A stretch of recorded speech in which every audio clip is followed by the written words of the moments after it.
It's just quite rewarding to sort of make friends with these characters without them even knowing that you're making friends with them. Whenever you start a new loop, they're just like, who are you, stranger?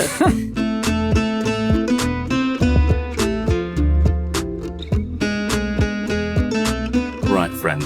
Everyone's welcome here. Hello and welcome to Rock, Paper, Shotgun and my favourite thing in. This is where I, Colm Ahern, chat to one of the lovely RPS staffers about a spang new video game they've been playing, and I get them to tell me about their favourite thing in it. In some cases, they'll have to think long and hard about their choice because the game they've been playing mightn't have been that great, while other better games will give them multiple things to pick. Deputy Editor Alice Bell has been playing detective recently in an ancient Roman community in new game The Forgotten City. And there's a time loop involved somehow too. I wanted to know more about whether or not all of this went together well, so I've asked Alice on to chat to me about the game and specifically the one aspect of it that she enjoys more than anything else.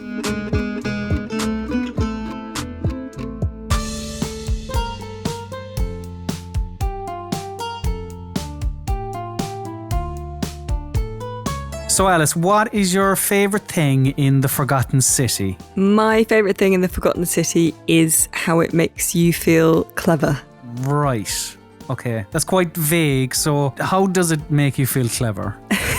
It is quite vague, yeah. So The Forgotten City is a time loop puzzle game. It's based on a Skyrim DLC that was really popular. You fall into a little Roman sort of settlement that has about, I think, 20 odd people living there.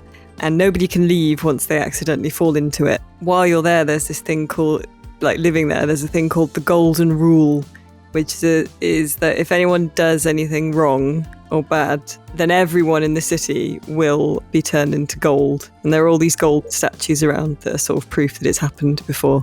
So your job, when you turn up, you're asked to figure out who's going to break the Golden Rule, because someone's going to do it in the next day. If it gets broken, you can hop in a little portal and time loop back to the start of the day again. So it's complicated, but what I really liked about it is that every loop you have sort of a concrete idea of what you're going to do next. You always know one or two things that you want to accomplish in your next loop, and that's not through the game telling you what you have to do. That's from you listening and figuring it out, and it makes you feel like a big old smarty pants. When you finish one loop and you begin another, do you keep hold of all the accrued knowledge and items? And okay. So, for example, one guy who is in his little villa, he's locked in and he's got a guy out the front who won't let you in, a little guard called Domitius who's doing push-ups. You can get in another way and then you can take the key from inside it. So if you ever need to go back in there again, you just always have the key and you can always just walk into his house. And it's quite fun because you obviously remember everything but nobody else does. So once you sort of master the loop and you know exactly what's going to happen every time, you can sort of be like Bill Murray in Groundhog Day. Mm-hmm. There's a guy who's always right next to where you appear, and by the end you can just tell him, right, okay, you, Mr. Man, do this, and then you can just watch him run around the little map and fix everything. It's quite fun. You always know what you have to do, kind of. And there is like a quest list and stuff, but it doesn't automatically track everything unless you sort of do it manually yourself, which would maybe be a bit annoying if it was a bigger world, but it's not. It's quite an enclosed little place. There's only 4-ish kind of areas that you need to know. So you know where everything is quite quickly, and then you end up not needing to have everything quest marked. So you end up just sort of running around. It very much feels like you're achieving everything yourself, which I enjoyed. Right, because a lot of detective games or mystery games will lead you by the nose. They'll mask the fact that, in essence, you're not being a Poirot type.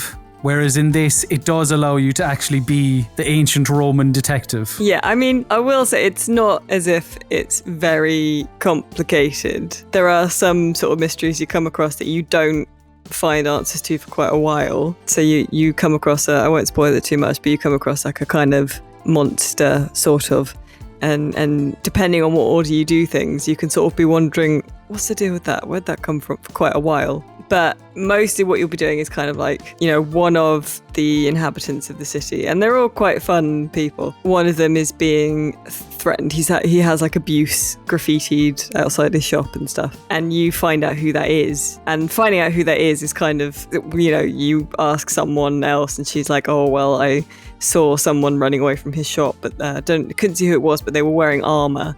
So that narrows it down to X number of people. And then you go and look through their stuff and find a half-finished threatening note kind of thing. So it's not massively Agatha Christie-esque. You can always see the steps in front of you. But I think it's because there are multiple things to sort of figure out at once. Then you always feel very productive every loop. You never feel like you're wasting time. So there are quest markers, but you tackle the problems that these characters have in any order you like? Is that how it works? Yeah, that's another sort of smart thing about it, because I imagine it was quite hard to create this game in a way that meant you could do it in any order, because you'll get certain you get like a magic bow and arrow at one point, or at any point indeed, depending on how you do it. It must have been difficult to sort of work it all out in a way that didn't break the game depending on when you got it. But yeah, you can sort of do it all in any order, basically. There are 4 different endings as well. There's one sort of canonical good ending,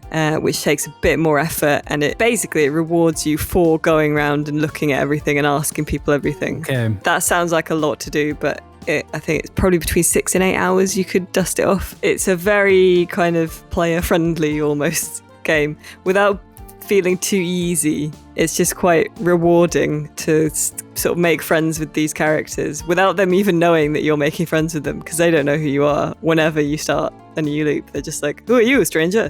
But you get to know them and you get to sort of help them out in a way that it feels like you, the player, have figured it all out yourself. And I think it's very smart in how it's done that.